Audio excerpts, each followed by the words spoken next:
Allow me to introduce myself. I am the Grim Reaper, taker of souls and guide to the afterlife.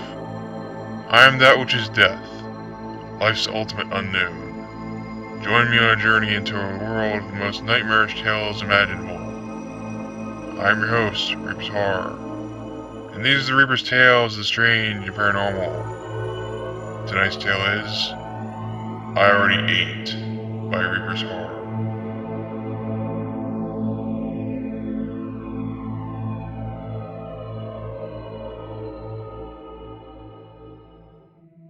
It was the big day. The whole senior class was going to explore Native American echo caverns as part of Mrs. Weaver's geology course.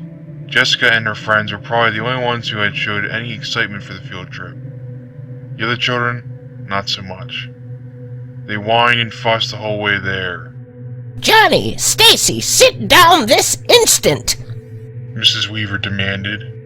Mrs. Weaver was a cruel old crone of a teacher, but Jessica, Billy, and Danny were determined to enjoy the trip.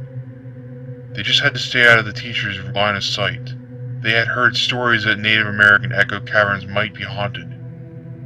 Of course, none of them believed in such nonsense, but it did at least heighten their interest in the place. Even the thought of making up a tale was seemed more exciting than exploring some old rock formation. The bus stopped and the children all hopped out of their seats. They marched off the bus one by one and listened anxiously as Mrs. Weaver took attendance. Johnny, Billy, Stacy, Daniel. It's Danny, Miss Weaver. The young girl corrected the teacher. Of course it is. Mrs. Weaver said without caring one bit. Bah! Now I've lost my place. Oh, well, if you won't hear, raise your hand.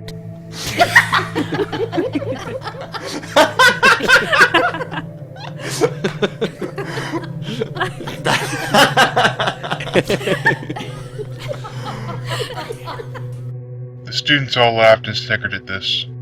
Shh! Silence! Now, class, I want you to behave yourselves while you're here exploring the caverns.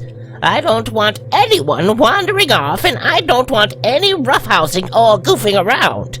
Remember, I've got my eye on you. So follow directions and let the field trip begin. The students scurried quickly behind Mrs. Weaver as she led the way to the cavern. She pointed to many of the rock formations and explained how they were formed over time. Man, this is boring. Billy whispered to his classmates, Danny and Jessica. Let's explore a bit on our own. Then it'll be more fun. Danny suggested. Okay, but Johnny comes too. Jessica said with a smile. Fine, but no smooching. Billy said as he rolled his eyes. No promises. Jessica giggled. The three of them grabbed Johnny and snuck off from the rest of the group of students. Deep into the caverns they went. We better see something cool down here. Johnny said. You will, Johnny. I'll make sure of it. Jessica said as she grabbed his arm and wrapped it around her waist. Ooh. Danny and Billy teased. Oh, shut up, you two. Jessica hissed. The group of friends continued further on the path until they reached a wooden barrier with the words "Danger, do not pass" written on it in big bold letters. Well, I guess we better head back. Danny insisted. Yeah, we don't want to get into trouble with Miss Weaver. Billy agreed. So that's it then, huh? Johnny asked as he looked into Jessica's eyes, begging her to say no. Of course that's not it, silly. Jessica kissed Johnny's cheek. Billy, Danny, you two can go back if you want. Johnny and I are going to explore even deeper territory. Fine, but try not to get pregnant. Danny scoffed. I don't like the idea of leaving these two lovebirds alone. I say we stick together. Billy interjected. Come on, man, what's the big idea of getting in on my turf? Johnny said as he pushed Billy back a step. Billy never really liked Johnny because Johnny always picked on him. It always bothered Billy that Jessica picked Johnny of all people to fall for. Your turf? Billy was clearly annoyed and fed up with being put down all the time by Johnny all these years. What the hell do you mean, your turf? Just what I said. Jessica's mine, you little bitch. Johnny said, egging Billy on more. Come on, guys. Please don't start this again. Aww. Jessica sighed. He started it. Billy whined. Like hell I did, but I intend on finishing it. Johnny retorted. Johnny, please. Just leave Billy alone. Danny said with her arms crossed. I'm just trying to put this punk-ass little bitch in his place. Johnny said as he pushed Billy against the cavern wall. That's it. You're a dead man. Billy cried out as he shoved Johnny back with all his might. Ah! Johnny! No! Jessica screamed, but it was too late. Johnny went right through the wooden barrier and fell over the edge. Oh shit, oh shit. Billy panicked. What did I do? Help! Came a yell from just over the ledge. Johnny! Jessica yelled back. I can't pull myself up. Johnny cried out. His shirt collar was caught on a branch and was beginning to tear. Any moment could have been Johnny's last. Hurry up, something stinks down here. I can't breathe. Johnny screamed. Oh my god, what do we do? Cried Danny. What do you mean, what do? We gotta save him! Jessica demanded. Using their combined effort, the three teens pulled Johnny up from out of the chasm. I thought I was gonna die. Johnny gasped. I'm sorry, man. Are you alright? Asked Billy. Yeah, I think so.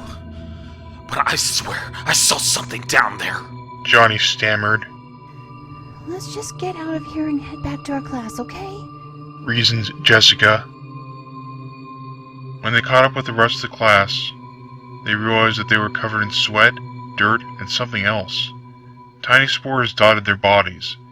It was on all of them, in their clothes and in their hair. Johnny was the most covered of the four of them. The only area that was still clean and untouched by the mysterious spores was the space around his eyes. And just where have you been this whole time? Mrs. Weaver demanded to know. We had trouble keeping up, that's all. Danny managed to say. I see. Mrs. Weaver said skeptically. The four friends felt deeply embarrassed by their appearance, but there was not much that they could do until they returned from their field trip. Once back at their homes, they could each take a much-needed shower.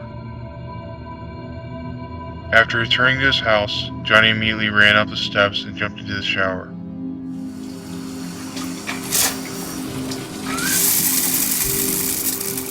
He ran the hot water over his entire body and scrubbed hard with a bar of soap.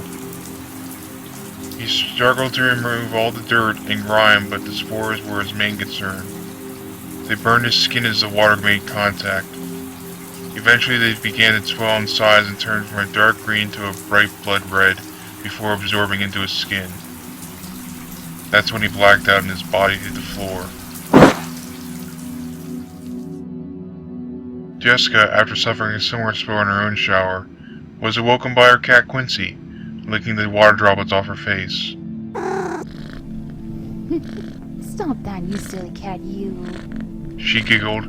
She towed off and threw on some fresh clothes before deciding to get cracking on her homework. Jessica sat at her desk, doing homework while eating dinner. She was about done with her meal when she heard a knock on her door. Come in. Jessica said as she finished eating her food. It was her mother holding Jessica's dinner. This made Jessica very confused because she could clearly remember that she had just eaten her dinner. When she said as much to her mother, Jessica realized that she could not remember what it was that she was eating, nor could she remember being served her meal. Jessica turned and looked down at her desk. There was no food, just her homework, and a greasy red stain of which could not be explained. Jessica didn't want to be rude to her mother, but because she wasn't hungry, she turned down the meal. No, thank you. I guess I'm just not hungry. She said. Her mother was a little perplexed by this, but thought little of it. That night, Quincy the family cat was nowhere to be found. He didn't come to Jessica's room for his usual rubs before she went to bed, and he didn't show up for his morning meal the next day either. Mom, I can't find Quincy anywhere. Jessica said with great worry. Oh, I'm sure he'll turn up eventually. Her mother said in a calming voice. He's probably just hiding. Now come on, get ready for school, or you'll be late. On the bus, Jessica noticed that one of her classmates was in great distress. It was her best friend Billy, and he was in tears. Billy, what's wrong? She asked. It's my dog Killer. He went missing, and I found blood where he usually sleeps at night. Jessica sat down next to Billy and tried her best to console him. She couldn't help but notice that nearly all of the children were now holding back tears of their own. What's going on here? She said to herself. Jessica turned to her cheermate, Danny. Danny was rubbing her crying eyes with her back of her sleeve. Danny, why are you crying? Asked Jessica. Oh, Jesse, it's terrible. Danny cried out. My pet bunny rabbit is missing. So is my cat Quincy. Jessica explained. Danny continued to cry. I don't understand what happened. One moment, he was in his cage while I ate dinner. The next, there was... Blood? Billy interrupted. Danny couldn't talk. She only nodded. God, it's the same thing that happened to my cat. Jessica whimpered.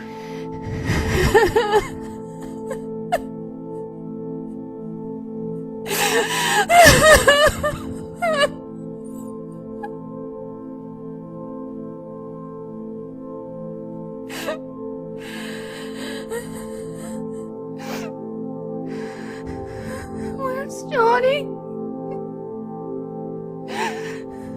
Jessica asked between her sobs. You mean you haven't heard? Danny asked her friend. Jessica shook her head as she was too afraid to speak. The paramedics took him away for a psych evaluation.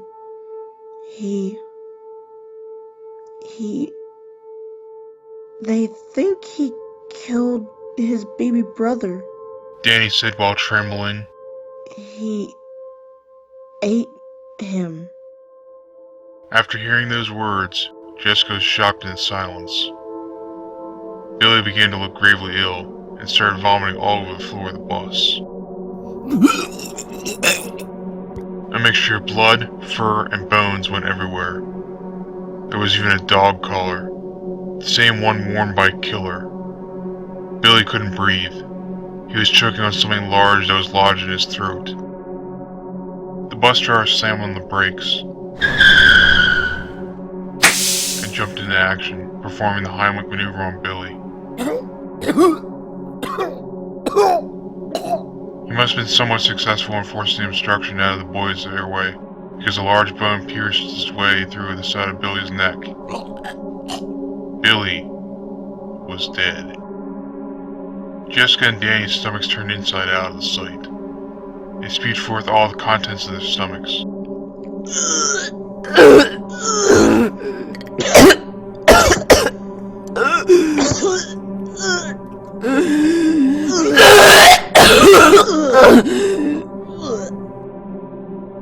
Hair, bone, chunks of meat, and green spores covered the interior of the bus as well as the occupants. The authorities were immediately called in. The bus was quarantined, as were the surviving children. The forensic investigators found that the jawbone that Billy had choked on while vomiting had indeed belonged to a dog. Further examination of Billy's stomach led to the finding of a dog's chip implant. It was Killer, alright. Billy had eaten him the night before. So what happened to the other three, you may be wondering? Johnny was found not guilty by reason of insanity to killing his baby brother and now spends his days in a mental institution. Both Danny and Jessica survived their encounter but are now both strict vegetarians. And the caverns where the spores were encountered? The land was bought up by the government and sealed off in the interest of public safety, never to be explored again.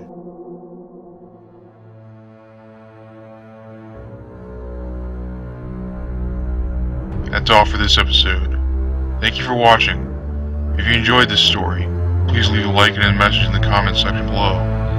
I'm ReapersHorror. Please join me here again next time, because our journey into the strange and paranormal has just begun.